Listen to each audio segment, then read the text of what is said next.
Evening folks, this is BestInSlot with some quick little Jurassic World Evolution news because we have a brand new screenshot posted to the Jurassic World Evolution Twitter just an hour or so ago, and I really believe this is a screenshot that warrants a little bit of discussion because it's our first proper look at the Paleobotany system in the game. Now, for those a little bit out of the loop, in the Claire's Sanctuary DLC that's releasing on the 18th of June, i.e. Tuesday, you're going to be able to get a whole new Paleobotany system thanks to the new greenhouse building. You're going to research these plants, you're going to put them into custom-made ground feeders, and we assume tall feeders, although we haven't seen those yet, and make your animals happy. We know that the right food will enrich their lifespan, and it will give them high prestige rating, i.e. star rating.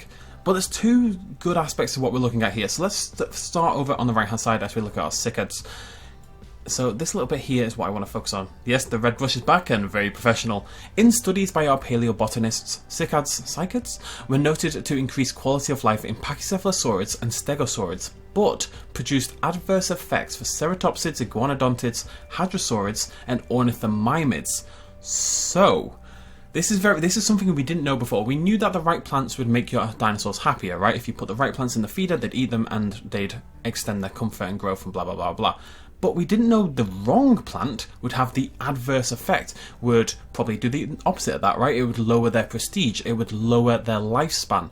So we've got 12 plants in the game, as far as we're aware, and it looks like what you'll have to do is find the right combination of plants for the right exhibit, and if you don't, you'll actually be harming some of your dinosaurs. So there's a bit of a risk-reward, kind of a surprisingly deep balance system at play there that we didn't really expect. I definitely didn't expect it. I thought it would just be stick in some plants, make your dinosaurs happy once you've researched them, right? But no, it's going to be a little bit different than that. So maybe you want your Pachycephalosaurus to live with your ceratopsids, but if you want to do that, then maybe you're going to struggle to find the right plants to make those dinosaurs happy.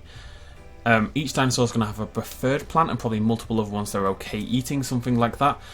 But that balance between making the right dinosaurs happy whilst not making the other ones die is going to be very interesting. The other factor we have to include is if you had, say, two feeders, one with the food like the cicads that the Pachycephalosaurids liked, and you had another feeder with food that, say, the ceratopsids like, would those dinosaurs favour one feeder over the other? Would they favour the feeder that gave them the food they were wanting? Would it favour that in that way, right?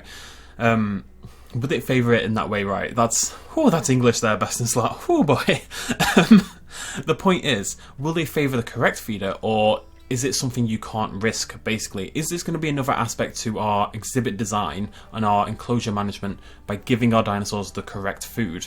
It seems limiting in some way, but this is, you've got to remember, a very optional system. If you wanted, you could have food that's really good for Pachycephalosaurids and nothing else, and not bad for anything, maybe, and then just have some normal herbivore feeders in there as well.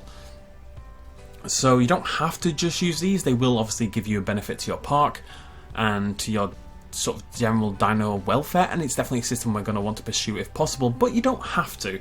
So it shouldn't really feel limiting, but it is a nice little surprisingly deep system. I said way too many words there. Right, we're just going to focus very quickly on the stuff on the left, because this is our first look at the research screen for Paleobotany, and we can see here 1, 2, 3, 4, 5, 6, 7, 8, 9, 10, 11, 12 different plants that we're going to be bringing into the game via this Paleobotany system. I believe these two at the bottom are different. They've both got the same sort of base underneath them, like so. This is obviously meant to be the greenhouse with that kind of geodesic dome shape. This, I don't know what this is. At the moment, we don't really have any idea what that is at this point in time. I'm going to bring up an image that I ruthlessly stole from Plock, and what we've done is basically link the images we saw from the Claire's Sanctuary DLC trailer, which showed 10 of the plants, sort of link that with the plants on the left hand side. So we've got, obviously that's meant to be a log. This is a pawpaw. We've got the equisetum here, ginkgos, cicads, obviously we know about, sort of what I think is probably a coconut tree, and other people have suggested that, something that looks like a moss. We're going to have this great variety of plant life that you're going to be able to raise in this greenhouse, put into your paleo feeders, and make your dinosaurs happy. And we still don't know what these two bottom things are, so we don't know if the system gets any more in-depth and more developed than what we already believe it will. And that's about it, folks. I don't really have much else to say on the subject. I just think it's really, really interesting and surprisingly complex system. It is kind of the big feature of Claire's Sanctuary DLC, and given it has probably less stuff overall than Dr. Wu, it did need something a little bit more game-changing to push. Now, I do want to address something very quickly. A lot of people have suggested that we're going to be able to put these things down in the game manually because they have models, right? We can see the models of them right here in my very professional circle. I don't believe that's going to be the case. I don't think we've seen any suggestion of that at all. None of the screenshots have shown that. What they have shown is us filling these paleo feeders. So I don't want people to get their hopes up unnecessarily, because I don't think that's going to be the case at all when the game does come out next Tuesday. I don't think you're going to be placing logs and bosses all over the park. But who knows? I don't want to confirm and say it's not going to happen, but I don't think there's been a single suggestion that it will. And it's better to not, hype yourself up about something that is unlikely, I'd say, at this point in time, without prior evidence. But either way, surprisingly deep system, pretty cool. Paleobotany, I think, is going to add a lot to the game when it comes out next week, at least for herbivore management to go along with our new Spinosaurus management via the wetland and fish feeder requirements. And that's about it. It is out in 4 days, ladies and gentlemen. I will, of course, have an absolute ton of content on it when it releases, so do subscribe if you want to keep in touch with that. Hit the like button if you're excited about the Paleobotany feature of Jurassic World Evolution, and I'll see you lovely folks next time. Cheers, much love as always. Bye-bye. Hey folks, thanks for watching. If you enjoyed this video and you want to help support me a little bit more, you can do so at patreon.com/bestinslot. There's a link in the description down below. Every little really does help in times like these, but it's not at all expected, and by just watching the video you've already helped me out massively, and it makes you a pretty cool person, so well done you. Thanks for joining me either way, I'll see you next time.